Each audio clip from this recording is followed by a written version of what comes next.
Hello, Tony. How you doing? How you doing? All right. Hey. Right, I'll start firing some questions if that's all right. Yes. The first thing I was going to ask you, Tony, was if there was anything specifically that you wanted to highlight today to our listeners, if there was anything specifically you wanted to talk about, or if I could ask you questions generally.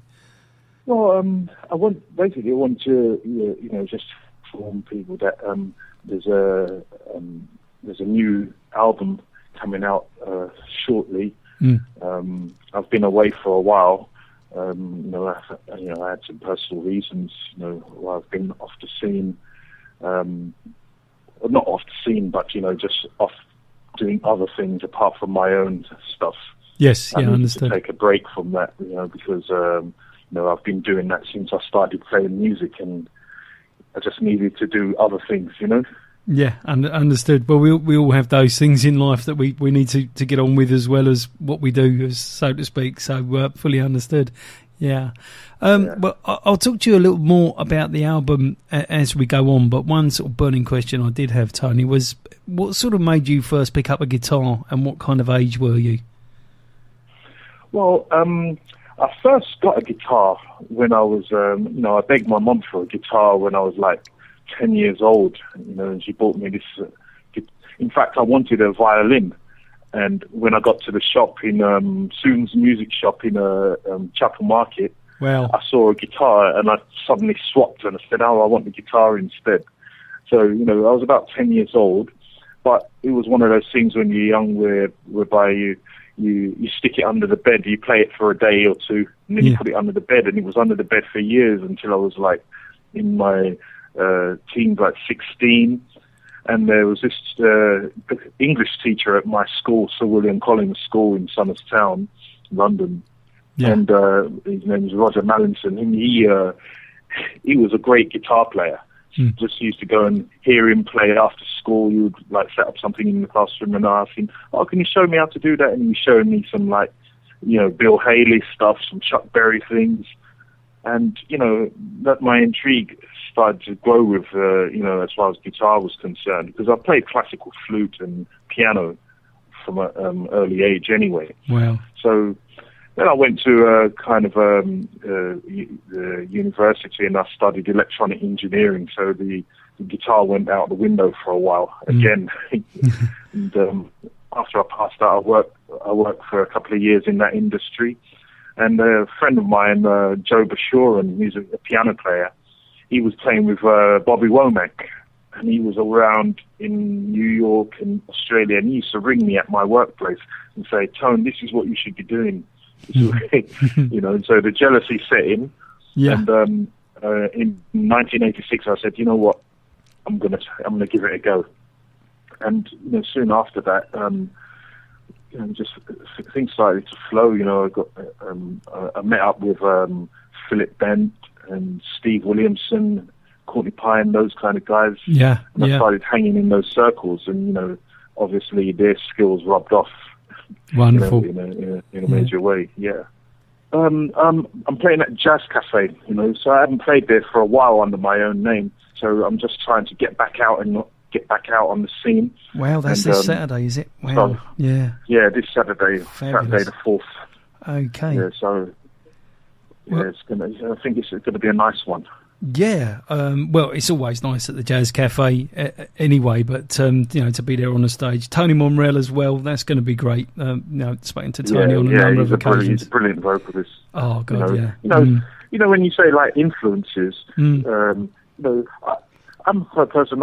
I'm influenced who I try to surround myself with good musicians, and even if you surround yourself, even if you are surrounded with bad musicians, you learn what not to do. Do you know what I mean? Yeah, that's a good point. So, people like Tony, he inspires me greatly just for his energy and accuracy, and feel.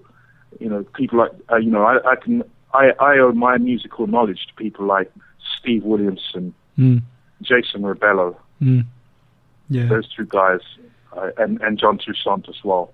They used to play a lot in his band, and I produced one album for him as well that won a Jazz Award, BBC Jazz Award thing. So those people have been my biggest influences, and in terms of my musical knowledge. Yeah. Wow. Yeah, that's really great to hear. You're talking about these people that influenced you, that were part of your life. They were there with you, kind of thing. It wasn't just the fact that you were listening to their music on recording. You were actually part of that, which is even it's another step up, if you know what I mean. That's fabulous. Yeah, absolutely brilliant. And I've never known Tony not to be on it. I've seen Tony perform many, many times, and every single time is 110% absolutely fabulous. Yeah, fabulous. And that's why he's in this. That's why I've called him into this project, because it's a departure from what he normally does. He's out of his comfort zone, and he just steps up to the plate in a grand way. So. Yeah, and all my musicians, seem to be.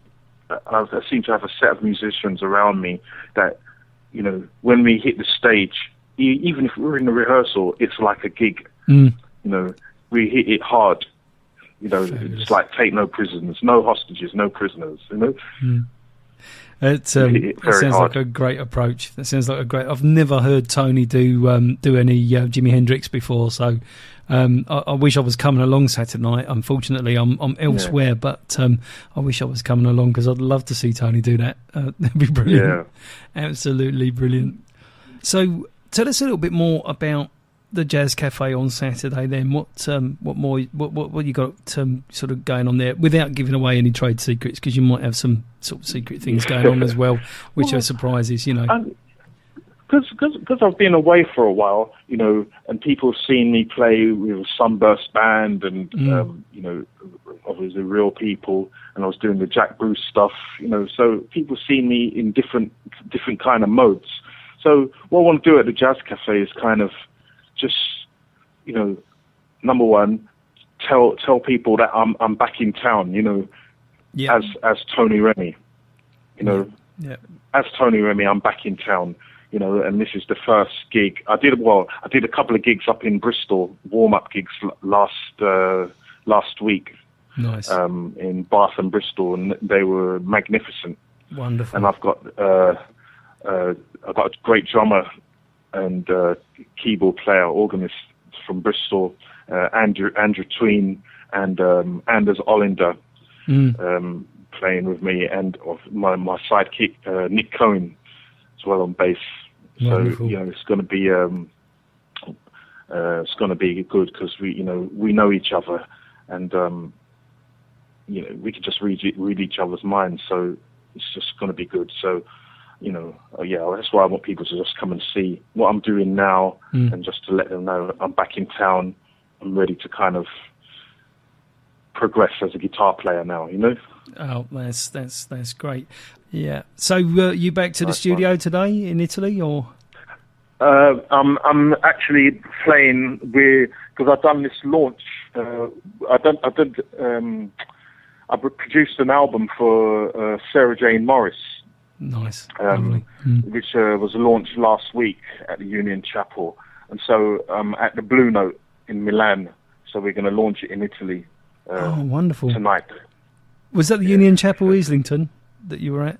Yeah, Union Chapel, Islington. Oh, it's a great venue. Love that venue. Yeah, it's nice. Nice. Yeah, fabulous. Oh well, best of luck with that, and I'm sure it's going to be an absolute smash tonight, as it usually is, and that's going to be absolutely brilliant. If there's anything you want to tell our listeners, Tony, about what you've got coming up, or how to contact you, where to buy your music, anything at all, just feel free to do so now. To get involved with anything I'm doing musically, you can contact me on tonyremy.com or my Facebook page, Tony Remy. I've got a load of new projects in the pipeline, and ongoing as well. So check me out. Sounds absolutely great. Well, Tony, I'm conscious that we've taken up way over half an hour of your time, and I'm That's very no problem. yeah, very, very happy for that. And just if you could talk to us again when the EP or new album comes out, that would be lovely. It'd be nice to talk about that. That would be great. Yeah, and get behind it and get it promoted for you from the station's point of view. That would be lovely. And yeah, really look forward to that. Have an absolutely brilliant night at the Jazz Cafe Saturday. I'm so sorry I can't be there. Thank you very much. I wanted to be there, but unfortunately, if I could cut myself in two, I would be there. I can't, unfortunately. So, but that's going to be a great night. And say hi to Tony for me. And fabulous. And enjoy. Great. Yeah. Yeah. Thank you very much. Never a problem. I'll speak to you soon. And I'll send you a track in a minute. Yep. Yeah, that'd be great. As soon as we finish the interview, I'll text you my email address, and we can take it from there. And it's been an absolute pleasure talking to you, Tony. And you too. Thank you very much.